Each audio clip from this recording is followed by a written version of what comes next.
हर खबर पर होगी आपकी पकड़। डाउनलोड कीजिए एबीपी लाइव ऐप। अब आपको इतिहास के सियासी इस्तेमाल की कहानी दिखानी है।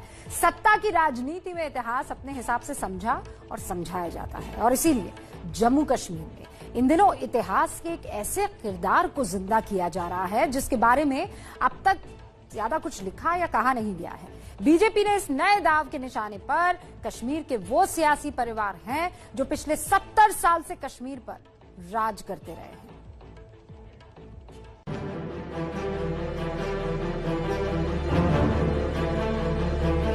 अक्टूबर 1947 में जब पाकिस्तानी सेना की तरफ से भेजे गए कबायलियों ने कश्मीर पर कब्जे की कोशिश की, उस वक्त तक औपचारिक तौर पर कश्मीर का भारत में विलय नहीं हुआ था। तब सबसे पहले कश्मीर की जनता ने ही उन कबायलियों का मुकाबला किया, लेकिन इतिहास के पन्नों में जब उस आक्रमण की कहानी लिखी गई तो जनता की जगह नेताओं के नाम चमकने लगे। अपनी अपनी राजनीति के हिसाब से अपने अपने हीरो चुन लिए गए। नेहरू की राजनीति में शेख अब्दुल्ला फिट बैठते थे तो शेख अब्दुल्ला कश्मीर के हीरो बन गए। लेकिन इस दौर में जब कश्मीर की एक नई कहानी लिखी जा रही है तो इतिहास के पन्नों से उन किरदारों को निकाला जा रहा है जिन्हें अब तक दबाया या छिपाया गया। उनको भरे चौराहों पर गोली से भून दिया गया। बारामूला के हीरो मकबूल की शहादत पाकिस्तान के सालों से चलाए जा रहे जिहाद होली वार के प्रोपेगेंडा को ध्वस्त करती है। जम्मू कश्मीर के उपराज्यपाल मनोज सिन्हा ने श्रीनगर के शेर कश्मीर इंटरनेशनल कन्वेंशन सेंटर में जिस मकबूल का जिक्र किया, उनका पूरा नाम मोहम्मद मकबूल शेरवानी है। मकबूल शेरवानी बारामूला के रहने वाले थे। 22 अक्टूबर 1947 को जब पाकिस्तानी कबायली कश्मीर पर कब्जे के इरादे से आए तो कश्मीर में महाराजा हरि सिंह की हुकूमत थी, जो ये तय नहीं कर पा रहे थे कि वो भारत के साथ रहें या पाकिस्तान के साथ। इसीलिए उस वक्त भारतीय सेना श्रीनगर में नहीं थी। ऐसे में कबायलियों को रोकने वाला कोई नहीं था। तब 19 साल के मकबूल शेरवानी ने कश्मीर को बचाने के लिए कबायलियों को रोकने की योजना बनाई। मकबूल शेरवानी ने कबायलियों का भरोसा जीता, उन्हें यह कहकर आगे बढ़ने से रोका कि भारतीय सेना बारामूला के बाहर तक पहुंच गई है। शेरवानी की बातों में आकर कबायली 4 दिन तक बारामूला में रुके रहे। इसी दौरान महाराजा हरि सिंह ने कश्मीर के भारत में विलय का फैसला किया और 27 अक्टूबर 1947 की सुबह भारतीय सेना उन कबायलियों को खदेड़ने श्रीनगर पहुंच गई। मकबूल शेरवानी, अगर आपको याद होगा, एक साहसी कश्मीरी था जिसने 4 दिन तक पाकिस्तान आर्मी को बेवकूफ बना के रखा और इतनी देर में हिंदुस्तान आर्मी आ गई। और अगर हिंदुस्तान आर्मी ना आती तो जो कत्लो गारत हजारों में हुई थी वो शायद लाखों में होती उस समय। तो मुझे लगता है इतिहास में ये चीज करेक्ट करने की बड़ी जरूरत है। इसी जमीन में जब ये कबायली यहाँ आए, और लकीली अल्लाह का करम है कि हमारे बारामूला के एक शेर जिनका नाम मुजाहिद मोहम्मद मकबूल शेरवानी है, अपनी जान का नजराना देकर इस रेड को उन्हें नाकाम कर दिया। तब से स्थानीय लोगों की नजर में मकबूल हीरो ऑफ बारामूला बन गए। लोग बताते हैं कि कबायलियों को जब यह पता चला कि मकबूल ने उन्हें धोखे से बारामूला में रोका हुआ था तो उन्होंने मकबूल को 14 गोलियां मारकर टांग दिया। तो उसको घसीट कर लिया गया है। उधर जो शेरवानी मेमोरियल है ना, वहां से उसको घसीट कर लिया और कबायलियों ने उसको कील लगाए। उधर पोल बिजली का पोल था, वो तो लकड़ी का बना था, उसमें वो कील लगाकर उसको वहीं शहीद कर दिया गया। मकबूल की शहादत की यह कहानी बारामूला के बच्चे बच्चे को सुनाई जाती है। फिर भी पिछले 70 सालों में यह नाम देश के सामने क्यों नहीं आया? क्या इसलिए क्योंकि शेरवानी उसी नेशनल कॉन्फ्रेंस के कार्यकर्ता थे जिसके नेता शेख अब्दुल्ला खुद कश्मीर के हीरो बनना चाहते थे?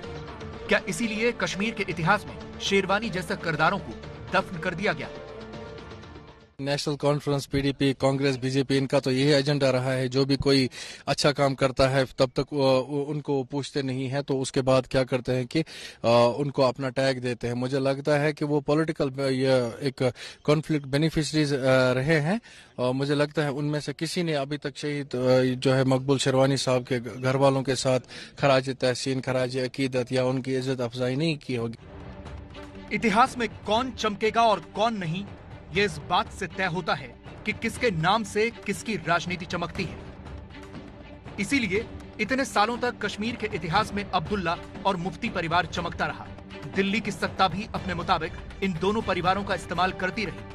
लेकिन अब कश्मीर को बदलने में लगी बीजेपी इन दोनों परिवारों की विरासत को खत्म करने के लिए शेरवानी की शहादत का झंडा उठा रही है।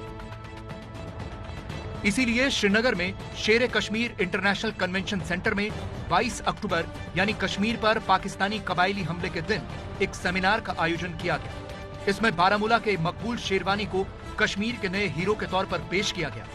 उनके परिवार के लोगों को बुलाया गया और उनके जख्मों को सहलाया गया। क्या आप चाहते हैं कि मकबूल शेरवानी को कोई एजाज दिया जाए, पद्मश्री दिया, पद्म भूषण दिया? देना था, गवर्नमेंट को करना था, या पहले वाली गवर्नमेंट को उन्होंने याद भी नहीं किया था आज तक। क्या आपको उम्मीद है कि अब ऐसा होगा? आज लगता है कुछ न कुछ हो जाएगा। थैंक्स। तो ये थे मुनीर साहब, मुनीर शेरवानी, जो कि मकबूल शेरवानी के भतीजे हैं। उनका ये कहना है कि आज तक तो सरकार ने उनके याद को लेकर कुछ नहीं किया और आने वाली सरकार से अब ये उम्मीद है कि मकबूल शेरवानी की कुर्बानी को याद करके उनको एजाज दिया जाएगा और भारत का जो सबसे ऊंचा नागरिक या सैन्य सम्मान है उससे नवाजा जाए, ताकि 1947 में जो काम मकबूल शेरवानी ने किया उसको इतिहास के पन्नों में पूर्णतः दर्ज किया जाए। मकबूल शेरवानी के परिवार को उम्मीद है कि बीजेपी की सरकार अब उन्हें वो सम्मान दिलाएगी जो अब तक कांग्रेस, नेशनल कॉन्फ्रेंस या पीडीपी नहीं दिला पाए। और बीजेपी को उम्मीद है कि मकबूल शेरवानी का दांव उसे कश्मीर में अपनी सियासत की नई जमीन देगा। कांग्रेस ने हमेशा जो वीर है, जिन्होंने हमेशा देश के लिए कुर्बानी दी है, जिन्होंने जम्मू कश्मीर के लिए कुर्बानी दी और जिन्होंने अपनी जानों की नजराना हमेशा देश के लिए दिया, उनको कहीं ना कहीं हमेशा उन्होंने इग्नोर कर दिया है। और मकबूल शेरवानी भी उनमें से एक है जिसको कांग्रेस आज नहीं पूछा। लेकिन भारतीय जनता पार्टी का हमें जहाँ तक ताल्लुक है, देखिए हर साल हम इस शहीद का जो दिन है वो हम मनाते हैं। टाउन हॉल बारामूला में जाके हम मकबूल शेरवानी साहब को वहाँ खराज अकीदत पेश करते हैं और हम सपोर्ट कर रहे हैं कि शहीद मकबूल शेरवानी को भारत रत्न का अवार्ड दिया जाए, उनको भारत रत्न करना दे, क्योंकि उन्होंने अपनी जो जान दी है वो जम्मू कश्मीर को दी और मुल्क की एकजहती और जम्मू कश्मीर की अखंडता और भारत की अखंडता के लिए उन्होंने अपनी जान दे दी। सवाल तो ये भी है कि इतिहास को पलटने या इतिहास को नए तरह से लिखने के इस खेल में कौन सही है और कौन गलत, इसका फैसला कौन करेगा? क्योंकि जिन मकबूल शेरवानी को बीजेपी हीरो ऑफ बारामूला बताने में लगी है, उन्हें लेकर कुछ इतिहासकारों की राय अलग है। सैन्य इतिहास के जानकार मेजर जनरल गोवर्धन सिंह 1947 में कश्मीर के महाराजा हरि सिंह की फौज में लेफ्टिनेंट थे। सुनिए मकबूल को लेकर उनका क्या कहना है। ये ठीक है, उसने कहा कि इंडियन आर्मी आ गई है, तो उसका कितना असर हुआ होगा? इंडियन आर्मी दूसरे दिन तो आएगी। वो उन्होंने भी लूटना था, वो लूटते रहे। पर ठीक है, हम ये नहीं कहेंगे कि शेरवानी ने, हम चाहते हैं कि बहुत से शेरवानी पैदा हों और उसकी हम इज्जत भी करते हैं, लेकिन ये नहीं कि वो शेरवानी की वजह से ही कश्मीर बची है। सवाल यही है कि ऐसे कितने मकबूल शेरवानी इतिहास में दबे हुए हैं और ऐसे कितने मकबूल शेरवानियों को सियासी जरूरतों के मुताबिक बनाया और खत्म किया जाता है।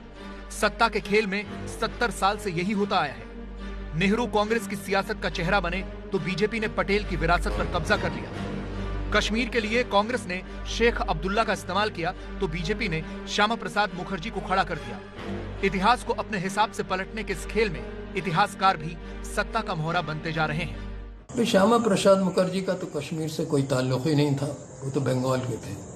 न राष्ट्रीय आंदोलन से उनका कोई संबंध था। शेख अब्दुल्ला तो मुस्लिम कॉन्फ्रेंस थी, उन्होंने नाम बदला नेशनल कॉन्फ्रेंस का, इंडियन स्टेट पीपल्स मूवमेंट में शामिल किया अपने आंदोलन को, राष्ट्रीय आंदोलन में उनका इतना असर था।